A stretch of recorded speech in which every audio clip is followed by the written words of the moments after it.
olvido de la sociedad a sus pueblos indígenas es una actitud suicida que ninguna sociedad lleva a cabo. En algún momento muchos otros compañeros que están ahorita preocupados y ocupados en otras actividades volverán su vista hacia la problemática indígena. Y como dije al inicio de esta plática, la problemática de San Juan Copala es la problemática indígena en este país de mayor trascendencia, no obstante lo pequeño de la región geográfica, no obstante, se puede decir, la proporcionalmente baja población que existe en el entorno del conflicto, es el problema más trascendente. ¿Por qué? Porque les decía yo que esta lucha por la recuperación de los derechos de los pueblos indígenas ha atravesado por varios periodos. Uno muy importante fue después del 50º de que los españoles que andaban perdidos encontraron América. Surgió un movimiento que tuvo su máximo exponente, precisamente el movimiento zapatista, y de ahí se pusieron a discusión temas que antes no estaban discutiéndose. De ahí los pueblos indios fueron mirados de otra forma por la sociedad. Ser indio ya no fue un peyorativo, sino un orgullo para muchos compañeros. Y de ahí iniciamos una época en donde los derechos de los pueblos indígenas se han planteado y sobre todo la lucha por la autonomía ha quedado como uno de los elementos centrales de la demanda de los pueblos indígenas. Como les decía también, hay un receso de esta lucha y lo que se presenta ahorita como el movimiento del municipio autónomo de San Juan Copala es sin lugar a dudas el estandarte que tienen ahorita los pueblos indígenas, donde está dando la batalla para la definición de la autonomía. Porque el gobierno mexicano está dispuesto a aceptar en el papel, a su modo, el concepto de autonomía, pero de eso aceptarlo en la práctica no lo puede llevar a cabo. ¿Por qué? Porque la autonomía representa mucho en contra de su modelo de dominación, en contra de su modelo de desarrollo, en contra de su propia identificación del ser Estado. Y por eso el Estado mexicano, aun cuando las leyes mexicanas han sido modificadas, no permite la autonomía de este pueblo. Y regresando al libro, lo que hace el libro es, lo dividimos en dos partes, que es la que ustedes verán cuando esté impreso, pero que también verán los que quieran llevarse el disco que preparamos, donde viene la versión electrónica del mismo. La primera parte son testimonios que se hicieron a las mujeres sobrevivientes del cerco que duró en contra de Copala más de 10 meses. Durante más de 10 meses las personas no pudieron salir, si salían eran baleadas. Los que intentaron entrar para llevarles alimentos, medicina y agua, porque incluso el agua de los ríos había sido envenenada, fueron balaceados, en el caso del compañero Jiri Jácola, en el caso de la compañera Betty Cariño. Pues durante 10 meses estas mujeres vivieron las constantes masacres que se presentaron en contra de ellas, y cuando lograron salir y romper el cerco establecieron el plantón de Oaxaca. Ahí en el plantón de Oaxaca es donde se realiza la mayor parte de estos testimonios y otros se hacen en la región. Y esos testimonios son los que se recogen y se plantean en este libro, A solas con el enemigo. A solas con el enemigo. La segunda parte del libro abarca un proceso de reflexión que pretende contribuir a entender qué está pasando en Copala. En Copala ha tenido un buen impacto en los medios cuando los momentos más álgidos, particularmente en abril del año pasado y otros sucesos posteriores, pero después ha quedado abandonado. El tema de Copala se presenta ya nada más, se habla de Copala, pero detrás de eso no se encuentra qué es lo que está pasando esencialmente. ¿Por qué no se resuelve ese problema si antes teníamos a un gobernador asesino que era Ulises Ruiz, y ahora tenemos a un gobernador que representa supuestamente el cambio a partir de las alianzas que ha habido entre distintas fuerzas de oposición? ¿Por qué no se resuelve ahora que ya no está Ulises Ruiz? ¿Por qué los del MULT siguen siendo y presentándose como parte de la otra campaña?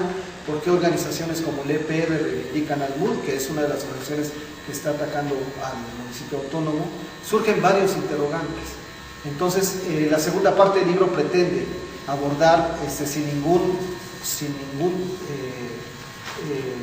obstáculo, sin ninguna autocensura, abordar estos problemas. Abordar estos problemas implica también la discusión que en el seno de la izquierda se debe dar. La discusión que se debe dar en torno a lo que es y debe ser la autonomía de los pueblos indígenas. El papel de los pueblos indígenas en el nuevo modelo de desarrollo que debemos implementar, que es una nueva forma de hacer la nación. Y estas discusiones también implica el papel de quienes desde algunas posiciones de izquierda pretenden imponer a sangre y fuego su dominación contra un pueblo, ¿no? Por supuesto, el libro analiza la relación que existe entre el antiguo gobernador y los grupos paramilitares que están asolando la región, y también trata de abordar en la segunda parte la explicación de los últimos fenómenos y, frente a esto, la perspectiva que tiene el pueblo triqui para lograr una nueva época de paz. Decimos una nueva época de paz porque cuando se estableció el municipio autónomo en el 2007 hubo como 2 años más o menos de paz en la región triqui, es decir, lograron toda esa violencia que había existido de manera permanente ser eliminada. Se lograron construir proyectos educativos muy importantes, proyectos culturales importantes, el rescate de la medicina tradicional, y en 2008, a finales del 2008, principios del 2009, empieza la agresión directa por parte del Estado, y a partir de noviembre del 2009, diciembre del 2009, empieza ya el cerco militar en contra de San Juan Copán. Entonces el libro abarca estas 2 partes. Si se lo platico, pues entonces ya no lo compran, ya no lo leen. Pero traemos algunos ejemplares en disco para que los que quieran llevárselo en disco se lo lleven. También le dejamos a la compañera, a la doctora Carmen, el mismo libro ya impreso, de forma en que ustedes, los que quieran, lo puedan reproducir. En la introducción nosotros decimos, con este libro pueden hacer lo que quieran, incluso pueden leerlo.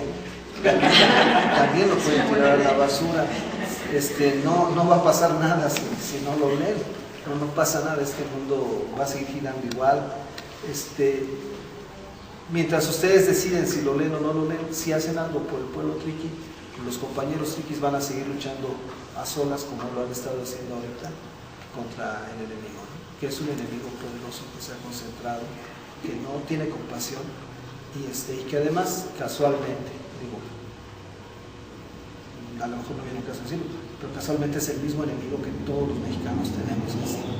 Es el mismo enemigo que está tolerando, propiciando las masacres en Ciudad Juárez, el mismo que está entregando el territorio nacional a la línea de los cárteles, el mismo que está entregando los recursos de la nación a las empresas transnacionales, el mismo que lo mismo roba una elección, que roba el presupuesto público. Es el mismo enemigo que tienen los triquis. Y si nosotros no lo alcanzamos a entender, nuestra historia lo registrará así, que hubo una época en que, juntándose todos los problemas del país y convergiendo toda la injusticia y el sufrimiento, motivados por una administración incompetente y corrupta, los mexicanos no lograron unirse para transformar esta realidad y darse un nuevo país y darse un nuevo proyecto. Así lo registrará la historia, y pues igual no pasa nada. Cada uno de los movimientos sociales puede seguir su rumbo, pero definitivamente sí es un solo enemigo contra el que están combatiendo los compañeros triquis, y es el enemigo de todos. Todos podríamos echar manos para poder hacer esta transformación que se requiere en el país. Lo demás, pues, puede ser o no puede ser. Lo demás puede ser que nos gusten los indígenas, que no nos gusten, que creamos que tienen derecho a la autonomía, que no lo tienen. A lo mejor ese es un asunto que cada quien puede tener una postura. Si a lo mejor creen que los compañeros no deben usar ese método, sino usar otro método, pues también todo eso cabe. Lo que es cierto es que ahorita están solos contra el enemigo, ¿no? Es decir, cuando decimos solos, no queremos decir absolutamente solos, pero este país tiene 120 millones de habitantes y son algunos pocos de estos compañeros, entre ellos los compañeros del Comité por la Justicia y la Dignidad para el Pueblo Triqui, como la compañera que está también atrás, entre ellos están con ellos. Entonces no están absolutamente solos, pero lo que es un hecho es que socialmente, comparado a este país y comparado a los movimientos sociales, sí están en una situación pues que requiere toda la solidaridad de nosotros y sobre todo la comprensión. El libro busca tener, antes que nada, antes que irse de uno o de otro lado, plantear las cosas como son, ¿sí? Porque de otra forma hay ya algunas voces que nos llaman, algunos diputados incluso nos dicen, es que tenemos que ser neutrales, tenemos que pensar que los dos son grupos sociales, etcétera. Yo creo, personalmente asumo esa posición, que nadie puede ser neutral cuando alguien está asesinando a alguien, y sobre todo cuando alguien asesina a una mujer embarazada con 4 meses de embarazo, cuando dispara contra niños. Uno no puede ser parcial. haya sido las diferencias que tengan los grupos, sean las contradicciones o las políticas o la ideología o lo que sea, no hay justificación para que un grupo de personas vaya a un poblado, los cerque, les impida que coman, les impida que se muevan, asesine a sus mujeres, viole a sus mujeres, torture a los jóvenes, dispare igual contra ancianas que contra niños.